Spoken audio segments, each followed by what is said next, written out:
sekalian, masuklah kita pada sesi utama pada hari ini.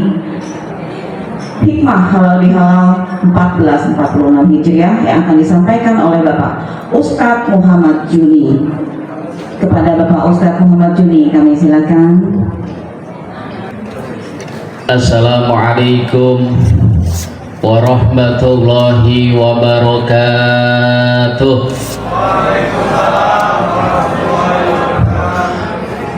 Bismillah, alhamdulillah, wassalatu wassalamu ala rasulillah. Selamat pagi ibu-ibu semua. Salam sejahtera buat kita semua. Semoga yang hadir pada pagi hari ini semua dalam keadaan sehat walafiat. Apa yang menjadi keinginan kita semua, apa yang menjadi harapan dan cita-cita kita semua diberikan lancar dan mudah. Amin ya robbal alamin. Yang sama-sama kita hormati Ketua Umum Lintang Bapak Muhtar Arifin SH beserta seluruh tamu undangan, bapak-bapak, ibu-ibu, mohon maaf tidak disebutkan satu persatu. Semoga tidak mengurangi rasa hormat dan takdim saya. Yang sama-sama kita hormati Bapak Henrikus SH, semoga beliau selalu sehat walafiat. Bapak-bapak, ibu-ibu yang hadir pada hari ini, semoga apa yang menjadi niat dan hajatnya diberikan lancar dan mudah. Amin ya robbal. Bapak ibu yang berbahagia, satu hikmah pelajaran yang kita dapat dari berpuasa adalah menumbuhkan rasa sabar. Saya sering ditanya, kenapa puasa itu orang bisa sabar? Padahal kalau dia masuk kamar, minum es teh, makan nasi padang, keluar kamar, dia pura-pura puasa, tidak ada satupun orang yang tahu. Pertanyaannya adalah, kenapa puasa itu walaupun haus, dahaga, lapar, dia tetap sabar? Jawabannya adalah karena orang berpuasa itu yakin waktu maghrib pasti akan datang. Artinya apa? Apapun masalah yang kita hadapi hari ini, apapun itu masalahnya, seharusnya kita bisa belajar dari orang yang berpuasa. Harus sabar, karena kita yakin solusi dan jalan terbaik dari Allah pasti akan datang. Bapak ibu yang berbahagia, berbicara tentang lebaran, berbicara pula tentang halal bihalal. Halal bihalal itu secara makna artinya bersilaturahmi dan saling maaf-memaafkan. Bersilaturahmi dan saling maaf-memaafkan penting, harus dilakukan, karena manusia harus membersihkan dirinya dari dosa antar sesama. Inilah yang disebut dengan hablum minan nas. Makanya kalau orang Betawi, kalau kita mempunyai budaya, kalau lebaran datang kita keluar rumah, keliling dari gang ke gang, keliling dari komplek ke komplek, keliling dari kampung ke kampung. Ngapain?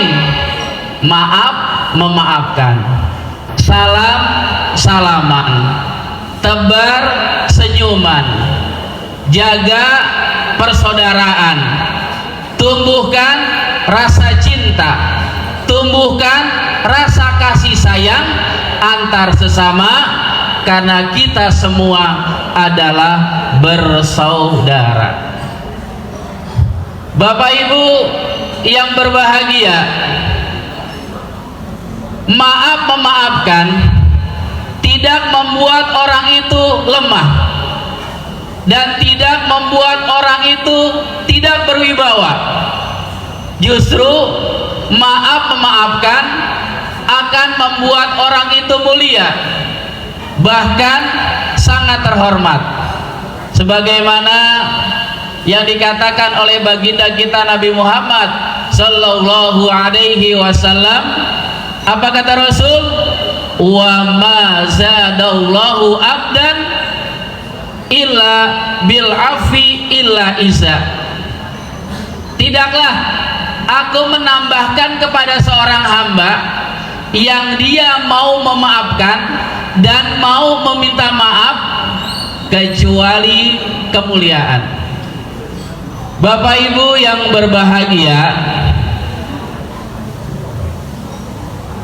ketika di zamannya Nabi Musa alaihi salam, pada waktu itu kaumnya Nabi Musa alaihi salam dilanda kemarau yang begitu panjang. Hujan gak pernah turun, mengakibatkan kekeringan di mana-mana, berdampak kepada kelaparan, mendekatkan kepada kematian.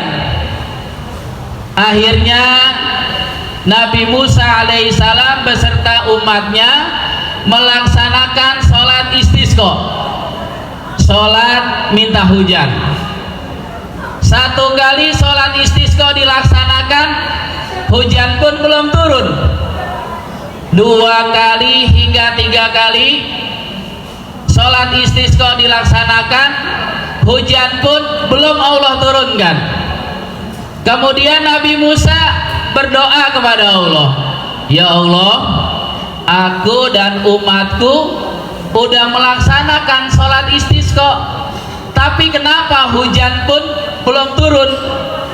Kemudian Allah berkata kepada Nabi Musa alaihissalam, wahai Musa, aku tidak akan menurunkan sedikit pun air hujan apabila umatmu masih berkelahi, apabila umatmu masih berseteru, apabila umatmu masih memutuskan tali silaturahmi.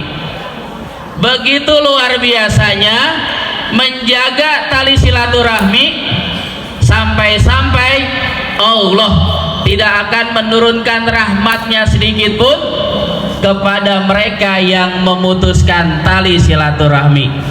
Sebagaimana yang dikatakan oleh Rasulullah sallallahu alaihi wasallam, Allah tidak akan menurunkan keberkahan sedikit pun, Allah tidak akan menurunkan rahmatnya sedikit pun kepada mereka yang memutuskan tali silaturahmi.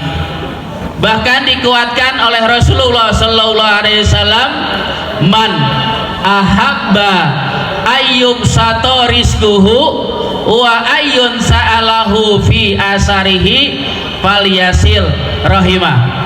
Kata Rasul, siapa yang ingin rezekinya diluaskan, siapa yang ingin umurnya dipanjangkan, siapa yang ingin urusannya selalu digampangkan, maka sambunglah tali silaturahmi.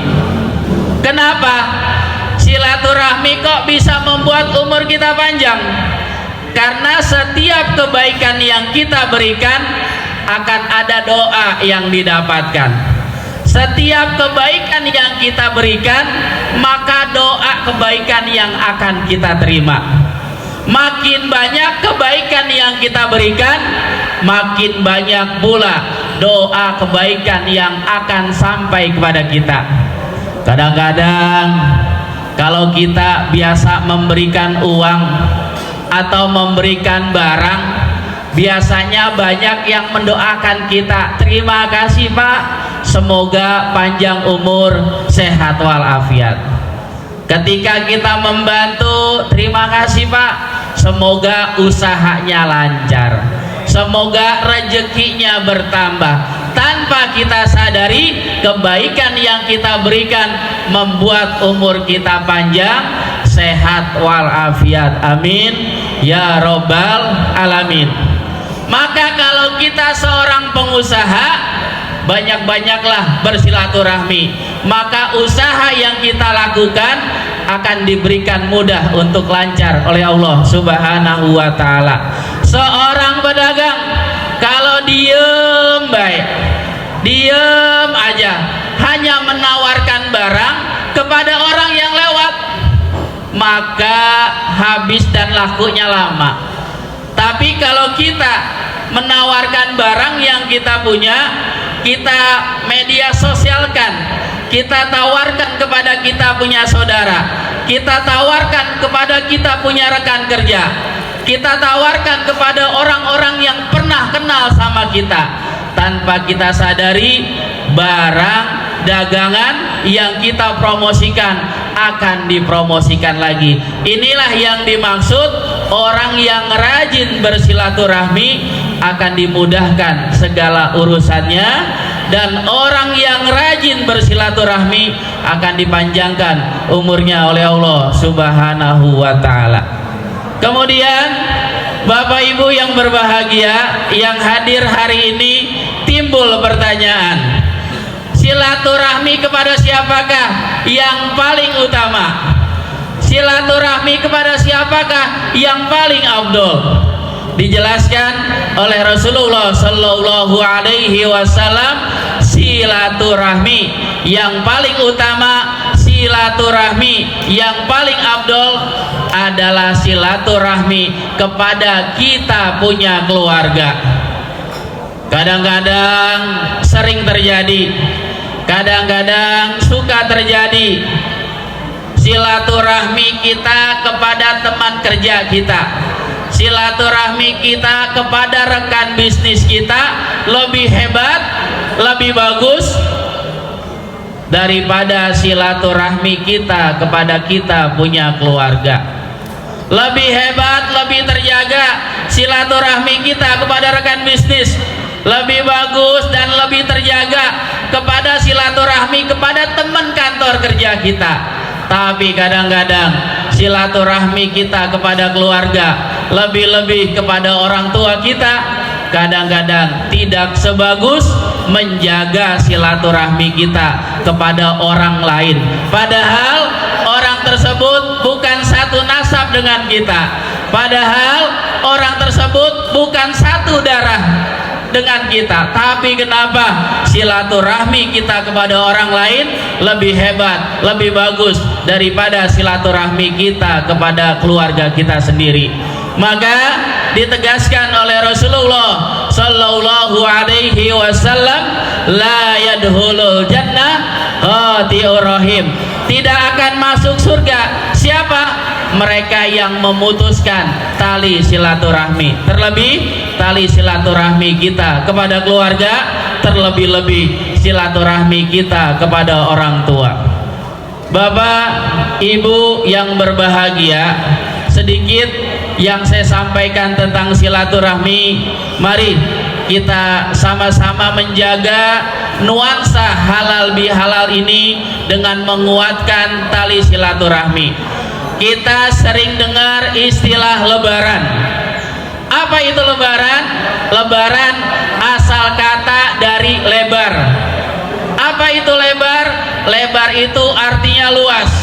Maka di hari raya Idul Fitri ini, bersamaan dengan acara halal bihalal pada hari ini, hati kita pun harus lebar, harus menundukkan egois kita, harus menundukkan keangkuhan kita, tapi harus menonjolkan yang disebut sifat al-afu, mau memaafkan antara sesama. Mari kita jaga persatuan ini, mari kita jaga kebersamaan ini, mari kita jaga perkumpulan ini dengan sama-sama melepaskan sifat keangkuhan, dengan sama-sama melepaskan sifat kedengkian, dengan sama-sama melepaskan semua sifat buruk yang ada di dalam hati ini dengan diganti satu sifat, yaitu sifat memaafkan. Semoga kita semua selalu dalam keadaan sehat walafiat,